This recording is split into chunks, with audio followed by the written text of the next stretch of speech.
Hello friends, welcome to my YouTube channel. এই ভিডিওতে আমরা আজকের টেলস অফ ভোলা গ্র্যান্ডফা গল্প সম্বন্ধে জানব। এই গল্পটিতে ভোলা গ্র্যান্ডফা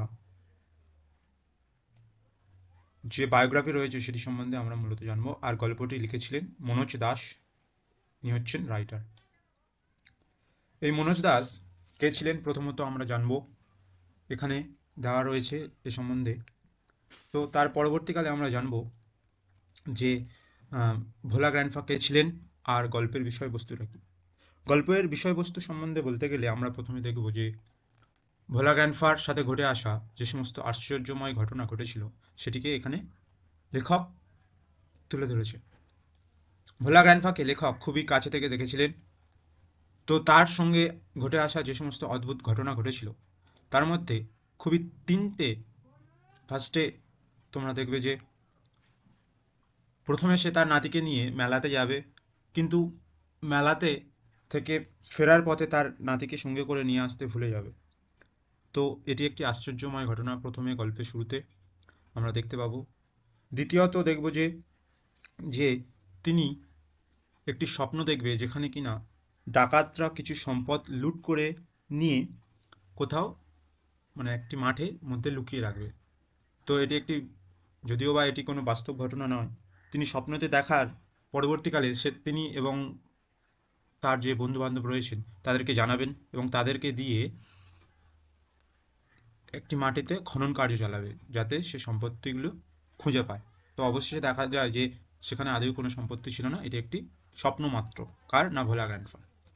তৃতীয়ত আমরা এখানে দেখব যে ভোলা গ্র্যান্ডফা একদিন হঠাৎ একটি বাঘের সাথে সাক্ষাৎ করবেন, যেখানে তিনি যখন তিনি বাজার থেকে ফিরবেন আর বাজারে ফেরার পথে একটি বাঘের, রয়্যাল বেঙ্গল টাইগার, সুন্দরবন অঞ্চলের এখানে কথা বলা হয়েছে। তো বাঘের সাথে সাক্ষাৎ ঘটার পরে তিনি ভয়ে গাছে উঠে যাবেন এবং গাছে উঠে গিয়ে সারা রাত থাকবেন এবং পরের দিন সকালে তিনি ভুলে যাবেন যে তার গাছের গোড়ায় সেই বাঘটি শুয়ে রয়েছে এবং তার ভুলে যাওয়ার কারণে তিনি তার পরবর্তী সময় যেমন স্বাভাবিক মানুষ গাছ থেকে নেমে গিয়ে বাড়ির পথে হাঁটাচলা করে, তেমনি তিনি বাড়ির পথে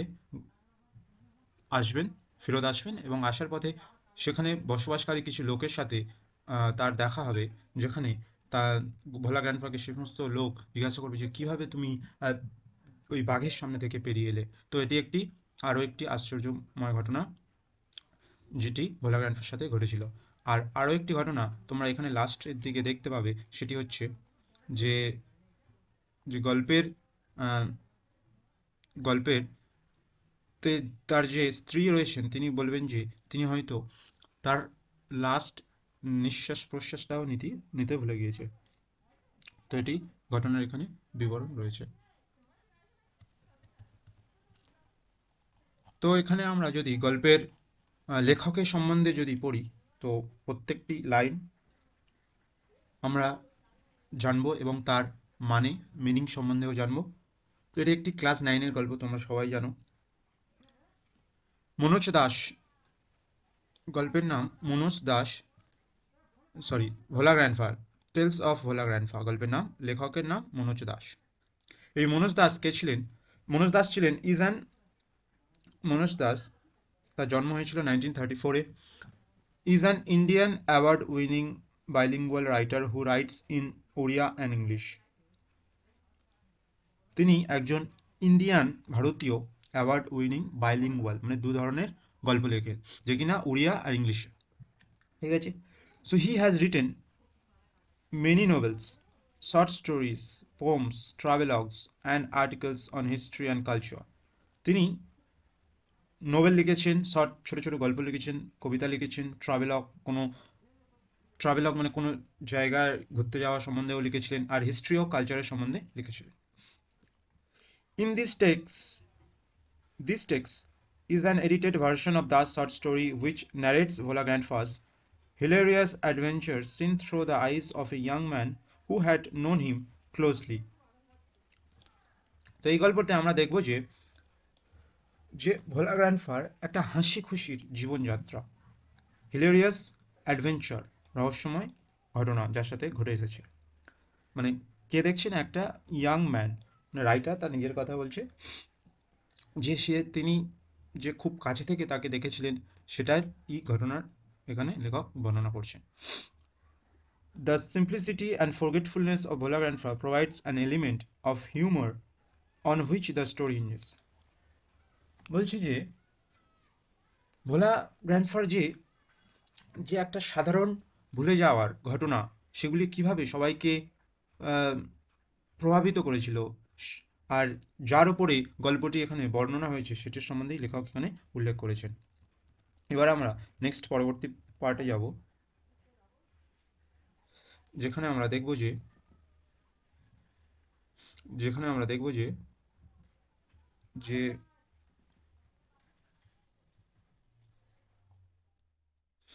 যে ভোলা গল্পের শুরুতে আমরা দেখব যে ভোলা গ্র্যান্ডফা কোথায় তারা বসবাস করত সে সম্বন্ধে আমরা জানব।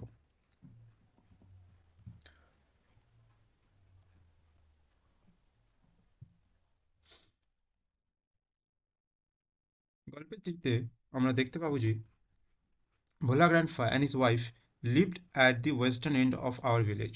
ভোলা গ্র্যান্ডফা এবং তার স্ত্রী, বলছে যে লেখক বলছেন যে তাদের ভিলেজে ওয়েস্টার্ন এন্ড মানে পশ্চিম প্রান্তে বাস করতেন।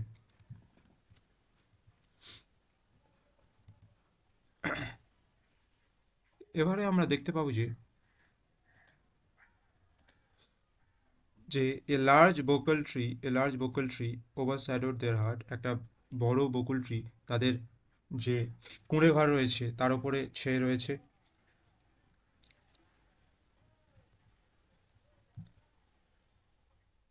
In the bakul tree lived a small troop of monkey, একটা ছোট্ট বানরের দল সেখানে বসবাস করতো। Bhola grandpa and his wife did not mind it.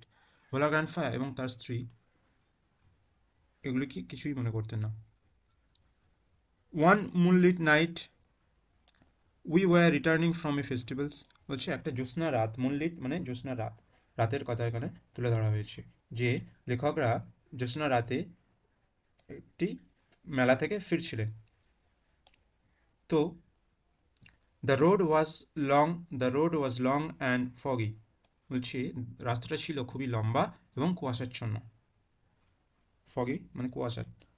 I was riding on the village চৌকিদার সোলজার্স, লেখক বলছেন যে আমি গ্রামের যে চৌকিদার ছিলেন তার কাঁধের ওপর চড়ে যাচ্ছিলাম।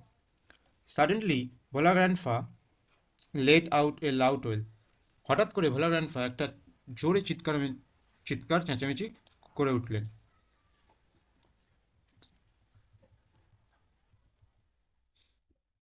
তারপরে আমরা দেখব যে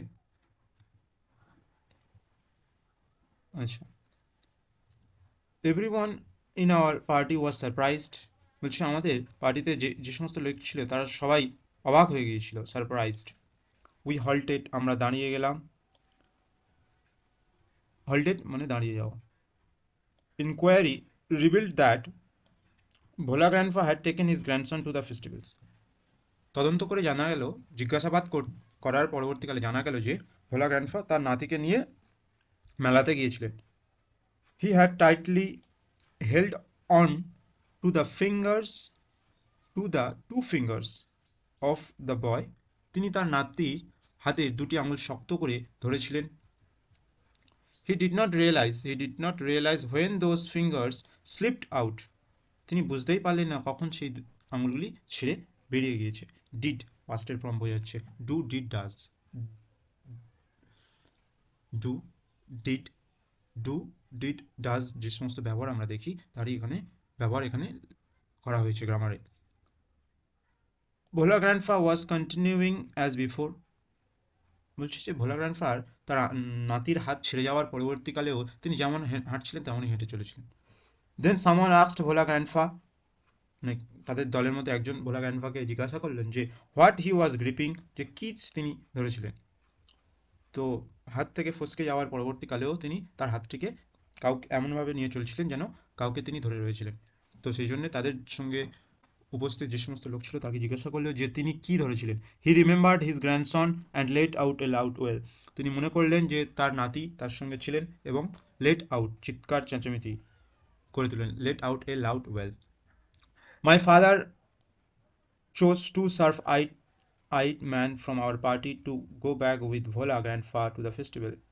লেখক বলছেন আমার বাবা দুজন তীক্ষ্ণ দৃষ্টিসম্পন্ন মানুষকে আমাদের গ্রুপের মানে তাদের গ্রুপে যে সমস্ত লোক ছিলেন তাদের দলের মধ্যে তাদের মধ্যে দুজনকে বেছে নিলেন এবং ভোলা গ্র্যান্ডপার সাথে আবার তাদেরকে মেলাতে পাঠিয়ে দিলেন তার নাতিকে খুঁজতে। The grandson was found before long একটি ফ্রেজ, বিফোর লং একটি ফ্রেজ যেটা কিনা বোঝায় যে খুব তাড়াতাড়ি, বলছে যে তার নাতিকে খুবই তাড়াতাড়ি খুঁজে পাওয়া গিয়েছে। He had taken a cosy shelter under a cow's belly. লেখক বলছেন যে তাকে কোথায় পাওয়া গিয়েছে না সে একটি গরুর পেটের তলাইতে শুয়েছিল, একটি আরামদায়ক স্থানে আশ্রয় নিয়েছিল আর কি। শেল্টার মানে আশ্রয় নেওয়া, কজি মানে আরামদায়ক, এ কজি শেল্টার। আর কাউস বেলি মানে গরুর পেটের কাছে, আন্ডারে কাউস বেলি গরুর পেটের নিচে। তো নেক্সট পোর্শনে যাব।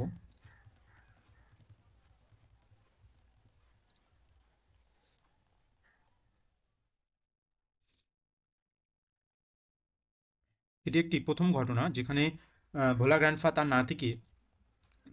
তার নাতিকে মেলাতে ভুলে রেখে এসেছিলেন এবং তার পরবর্তীকালে তিনি তার নাতিকে খুঁজতে গিয়েছিলেন তাদের সঙ্গে যে সমস্ত লোক ছিল তাদেরকে নিয়ে। তো এটি একটি প্রথম আশ্চর্যময় ঘটনা, এটি লেখক এখানে বর্ণনা করেছেন। দ্বিতীয়ত আশ্চর্য ঘটনা আমরা যাব যেখানে আমরা দেখব যে ডাকাতের দলের কথা তিনি বলবেন। আর তৃতীয়ত আরও একটি ঘটনা ঘটবে যেখানে তিনি একটি বাঘের সাথে তার সাক্ষাৎ ঘটবে। তো আজকের পর্যন্ত এইটুকুই, নেক্সট ভিডিওতে আবার দেখা হচ্ছে।